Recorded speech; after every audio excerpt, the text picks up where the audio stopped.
Ang isang lalaki matapos siyang pagbabarilin umano ng kanyang kapitbahay sa San Fabian, Pangasinan. Agawan sa lupa ang itinuturong motibo sa krimen. Makibalita tayo kay Alfie Tulagan ng GMA Dagupan. Hustisya ang hiling ng mga naulilang kamag-anak ni Armando Quiamson matapos siyang pagbabarilin umano ng kanilang kapitbahay sa barangay Nibalo West, San Fabian, Pangasinan. Nasaksihan pa raw ng 6 na taong gulang na anak ng biktima ang pagbaril sa kanyang ama. Binaril din daw ng suspect na si Jomar Torrio ang 20 anyos na anak ni Quiamson na si Arman Clyde. Sana mabulok po siya sa kulungan. Kasi po binaril niya po yung papa namin.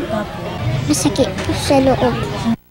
Base sa investigasyon, may kaugnayan ng krimen sa lupang pinag-aagawan ng biktima at suspect. Kinompronta raw ng biktima ang suspect na hinarangan daw ang daan dahil sa ginawang extension sa kanyang bahay.